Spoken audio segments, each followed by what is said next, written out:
வணக்கம். 2 நாளைக்கு முன்னால பிரதமர் நரேந்திர மோடி அவர்கள் ஒரு வார்த்தை சொல்லியிருக்காரு.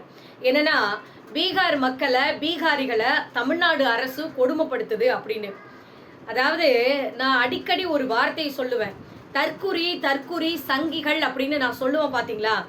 எல்லாருமே நிறைய பேர் சொல்ற அந்த வார்த்தை அதுதான். பிஜேபி அப்படின்னாவே அவங்க தற்குறியா இருக்கிறாங்க அப்படிங்கிறதுக்கு காரணம் என்னன்னு கேட்டீங்கன்னா, எந்த விஷயத்தையும் முழுசா தெரிஞ்சுக்காம என்ன நடக்குதுன்னே தெரியாம ஒருத்தவங்களை பத்தி குற்றச்சாட்டு வைக்கிறது. இதை நிறைய பேர் இந்த தற்குறியான விஷயங்களை இன்னைக்கு பண்ணிட்டு தான் இருக்கிறாங்க. தமிழ்நாட்டில் அரசியல் அப்படிங்கிற பேர்ல திமுகவை ஏதோ ஒரு விஷயத்த சொல்லி அவங்கள திட்டணும் அப்படிங்கிறதுக்காக சில விஷயங்களை சொல்லிட்டு தான் இருக்காங்க. அதுல முக்கியமா பீகாரிகளை தமிழ்நாடு அரசு வஞ்சிக்குது, கொடுமைப்படுத்துது அப்படின்னு சொல்றாங்களே. தெளிவா கேட்டுக்கோங்க. இன்னைக்கு வரைக்கும் வந்தவர்களை வாழ வைக்கக்கூடிய ஒரு மாநிலம் அப்படின்னா அது தமிழ்நாடு தான்.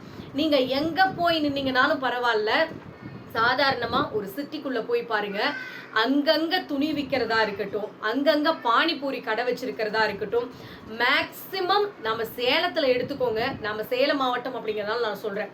நீங்க எங்க போனீங்கனாலும் அங்க பீகார் இளைஞர்கள் துணி விற்கிறாங்க, நீங்க சுடி விற்கிறாங்க. ஏங்க, எனக்கு தெரிஞ்ச ஒருத்தர் சுடி வித்துட்டு வருவாரு. அவர்கிட்ட கேட்டா கூட சொல்லுவாரு, தமிழ்நாடு அரசு உண்மையாவே பெஸ்ட் அப்படின்னு அவர் சொல்லியிருக்காரு. அவங்க ஊருக்கெல்லாம் போய் பார்த்தீங்கன்னா எப்படி இருக்கும் அப்படிங்கிறது போனவங்களுக்கு தெரியும். அதை பத்தி நம்மளுக்கு தேவையே இல்லை. அதை நம்மளுக்கு இங்க பேசணும்னு அவசியமும் கிடையாது. ஸோ நான் இங்க பேச வேண்டிய ஒரு விஷயம் என்னன்னு கேட்டீங்கன்னா, ஏன் பீகார் இளைஞர்களை கொடுமைப்படுத்துறாங்க அப்படிங்கிற வார்த்தைய இந்த பிஜேபி சொல்லுது அப்படின்னு கேட்டீங்கன்னா, இவங்களுக்கு பேசுறதுக்கு வேறு வார்த்தையே கிடைக்கலங்க. தமிழ்நாட்டு மக்களை தான் இந்த பிஜேபி அரசு வஞ்சித்துக்கிட்டே இருக்கு.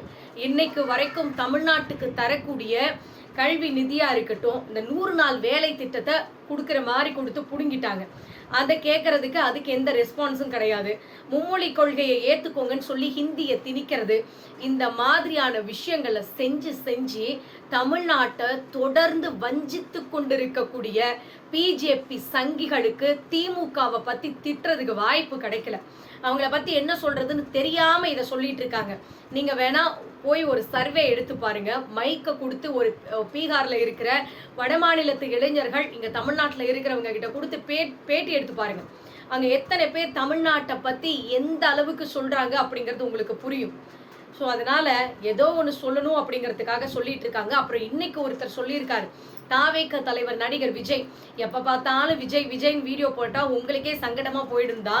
நான் இந்த சாப்டருக்குள்ள முன்னாடி விஜய் அப்படிங்கிற அந்த டாப்பிக்கே கொண்டு வரல. நான் எதுக்காக இந்த வார்த்தை சொல்றேன்னா, நடிகர் விஜய் அதாவது வீட்டுக்குள்ளேயே இருந்து ஒர்க் ஃப்ரம் ஹோம் பண்ணிட்டு இருக்கிறாரு. அதில் முக்கியமாக தேவர் முத்துராமலிங்க தேவர் ஐயா அவர்களுடைய படத்துக்கு கூட அவர் வீட்டுக்குள்ளேயே இருந்து அஞ்சலி செலுத்தி இருக்கிறார். அது எல்லாருக்கும் தெரியும். அப்புறம் இப்போ ஒன்று சொல்லியிருக்கிறார், தமிழ்நாட்டை நாங்கள் காப்பாற்றுவோம், தீய சக்திகள்கிட்ட இருந்து காப்பாற்றுவோம் அப்படிங்கிறாரு. தமிழ்நாடு தினம், அந்த தினத்துக்கு வாழ்த்து சொல்றோம் அப்படின்னு சொல்றீங்களே.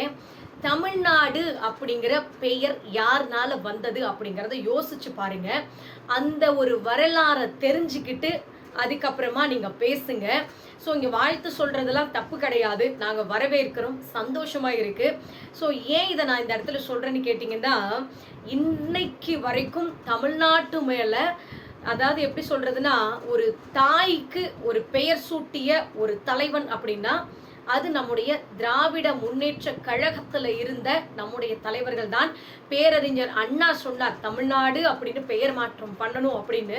பெயர் மாற்றம் பண்ணி அதுக்கப்புறம் தமிழ் மொழியை செம்மொழியாக மாற்றினார் முத்தமிழறிஞர் டாக்டர் கலைஞர். இன்றைக்கும் தமிழ் மொழியை காப்பாத்துறதுக்காக போராடிக்கிட்டு இருக்கிற ஒரு கழகம் அப்படின்னா அது திராவிட முன்னேற்ற கழகம் தான். இன்னைக்கு வட மாநிலத்துல நடக்கிற பிரச்சனை மாதிரியெல்லாம் இல்லை, வெளிநாட்டுல ஏகப்பட்ட பிரச்சனைகள் வெளி மாநிலங்கள்ல நடக்குது. அந்த மாதிரியெல்லாம் தமிழ்நாட்டில் நடக்காம இருக்கு அப்படின்னா இன்றைக்கு வரைக்கும் பெரியார் அப்படிங்கிற அந்த பெருஞ்சுவர் நம்மளை காப்பாத்திக்கிட்டு இருக்குதுங்க.